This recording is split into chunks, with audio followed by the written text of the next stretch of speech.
Alors aujourd'hui, je vais vous parler de la loi de Pareto. C'est quelque chose qui me tient à cœur parce que c'est un outil que j'utilise au quotidien.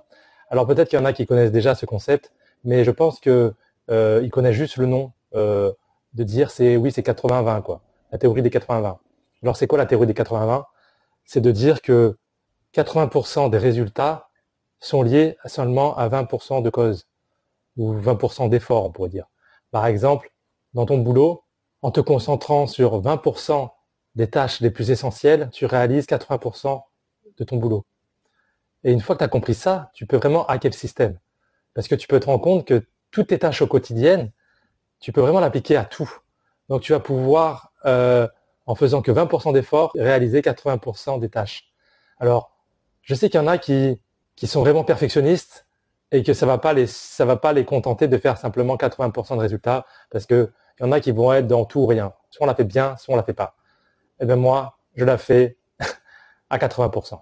Pourquoi je la fais à 80% les tâches? Parce que ça me coûte que 20% d'effort. Et c'est ça qu'il faut comprendre, c'est que par exemple, si vous voulez 90% de résultats, on va passer peut-être de 20 à 50% d'effort, juste pour gagner 10%. Et à chaque fois comme ça que vous allez gratter 1% pour faire 91%, du coup, tu vas passer de 50 à 55, etc. Donc ça te demande 5 fois plus d'efforts pour 1% de résultat. Et c'est pour ça que quand tu as compris l'astuce, si jamais tu as beaucoup de choses à faire dans la journée, que tu veux vraiment tout optimiser, une fois que tu as conscientisé cette règle des 80-20, tu peux, comme je vous disais, hacker le système. Je vais vous donner un exemple simple.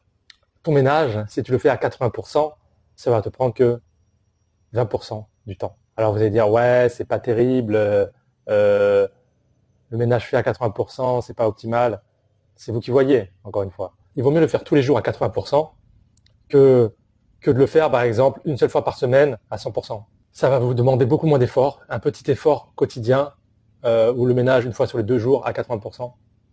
Ça va vous demander comme ça des petits efforts pour un résultat qui est maximisé. Si vous regardez, par exemple, ceux qui repassent encore leurs habits, moi ça fait longtemps que je ne repasse plus, ceux qui repassent leurs habits, eh ben, regardez que qu'est-ce qui va vous prendre le temps? Le plus de temps, ça va être les chemises. Et tout le reste, c'est rapide. Il n'y a que 20% de vos habits qui vous prennent 80% du temps. Donc la loi des 80-20, ça marche dans l'autre sens, ça veut dire que 20% de vos tâches vous demandent 80% d'efforts. Par exemple, une entreprise, 20% de ses clients va lui rapporter 80% de son chiffre d'affaires. Donc il devrait se consacrer qu'à ces 20%-là. Les entreprises ont tendance à faire cette erreur de vouloir grappiller des parts de marché. Ils vont prendre beaucoup d'énergie pour grappiller comme ça les 1% de plus. Vous prenez, je sais pas moi, un supermarché, il va essayer d'avoir un maximum de produits pour se dire si le client veut telle marque de shampoing, telle marque de lentilles, donc il va essayer d'avoir un maximum de références dans son magasin. Et pourtant, ce n'est pas une stratégie optimale. Parce que j'aimerais bien trouver un magasin où il n'y ait que 20% de produits, mais que vous êtes sûr de les avoir tout le temps. Ça serait plus intelligent. En vrai, quelqu'un qui serait intelligent, il pourrait ouvrir un magasin avec seulement 20% de produits. Vous prenez les meilleures ventes, les 20%, les meilleures ventes dans chaque catégorie. Vous pourrez ouvrir par exemple un magasin comme ça et ça cartonnerait parce que votre coût de production serait faible et vous n'aurez pas beaucoup de besoin d'employés. Vous pouvez négocier les prix parce que vous aurez très peu de marchandises et vous en commandez plus. En termes de logistique et d'organisation, ça serait idéal. Et pourtant, je ne connais pas ce genre de magasin qui existe. Et je pense que d'ailleurs, en parlant de ça, peut-être que Action, c'est peut-être ce qu'ils ont fait parce que j'ai remarqué qu'ils n'ont pas tant de produits que ça finalement. Ils ont vraiment des choses assez utiles et ça, je pense qu'on doit être dans ce niveau-là, c'est-à-dire qu'ils ont quelques produits et ils ont les mêmes dans tous les magasins en France. Donc ils vont pouvoir, leur but c'est pas d'avoir énormément de produits, c'est d'avoir tous les produits qui se vendent le mieux et de les acheter dans tous les magasins. Donc peut-être que Action ils ont compris. Mais en tout ce qui est alimentaire, pour l'instant j'en connais pas qui font le principe de la loi de Pareto. Je pourrais vous donner des exemples comme ça à l'infini en fait. Le but de cette vidéo, c'est pour vous faire déjà prendre conscience. Je pense qu'il y a beaucoup de gens qui ne connaissent pas cette loi de Pareto et essayer de le repérer au quotidien. Vous allez voir que l'histoire du 80-20, elle ressort tout le temps. Et c'est amusant à le remarquer. Vous pouvez prendre d'autres exemples. Par exemple, vos habits. Vous allez voir que 80% du temps, vous mettez tout le temps les mêmes habits. Donc, vous prenez les 20% de vos habits, et bien vous les portez 80% du temps. Donc, pour quelqu'un qui est minimaliste comme moi, je peux réduire mon dressing de 80% en gardant que les 20 meilleurs habits. En faisant ça, vous pouvez vous enlever 80% de votre dressing.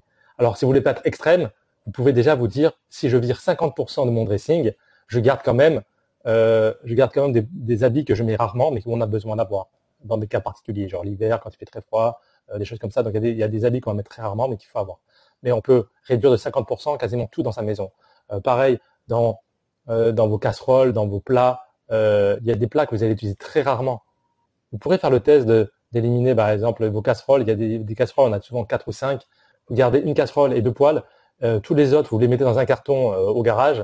Et vous allez voir qu'à la fin de l'année, vous avez réussi à ne pas en avoir d'utilité. En tout cas, si plusieurs fois vous avez dû aller dans le garage parce que finalement vous en aviez besoin, c'est que peut-être il faut peut-être le remettre dans votre quotidien. Mais faites le test. Si dans un an vous n'en avez pas eu besoin, c'est que vous pouvez vous en passer. Et c'est pas parce que une fois tous les 3 ans vous allez vous dire ah mince, j'avais une casserole comme ça, je peux pas faire mon plat aujourd'hui. C'est pas grave. Franchement, on prend pas assez en compte le gain qu'on obtient. On va voir que les fois où on a été pénalisé par la chose. Notre cerveau va retenir que ces moments-là, c'est dû à la survie. Notre cerveau a pour but de se rappeler des choses négatives pour survivre.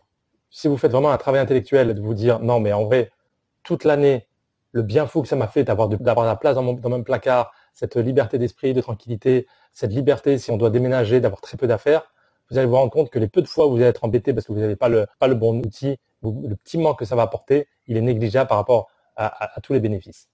Vous allez voir que des fois, même intuitivement, des fois je me dis quelle est la probabilité pour que cet événement arrive. Et souvent, je fais un raccourci, je me dis logiquement c'est la loi de Pareto 80-20. Donc c'est soit 80, soit 20% en fonction de ce qui me paraît le plus probable. Et quand je vérifie l'information, je tombe très souvent juste. Donc c'est vraiment presque une loi universelle qui s'applique partout. Donc si je devais résumer, c'est que ça soit pour votre travail, que ça soit pour votre maison, que ça soit dans les tâches du quotidien, utilisez la loi de Pareto, utilisez la connaissance du 80-20, la puissance du 80-20, et vous allez voir que ceux qui sont malins, ceux qui vont retenir cette vidéo, vous allez pouvoir optimiser votre vie, votre organisation. C'est vraiment un outil ultra puissant et qui est sous-coté.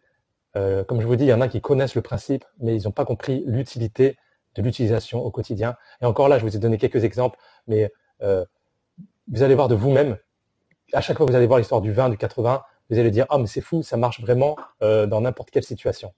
Allez, je vous dis à bientôt les amis. Si vous aimez ce genre de contenu, dites-le moi. Si vous connaissez d'autres outils aussi que vous voulez que je développe, n'hésitez pas à m'en faire part. Je vous dis à très bientôt.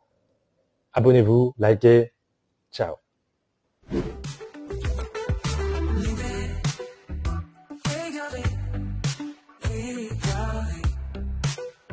Find it.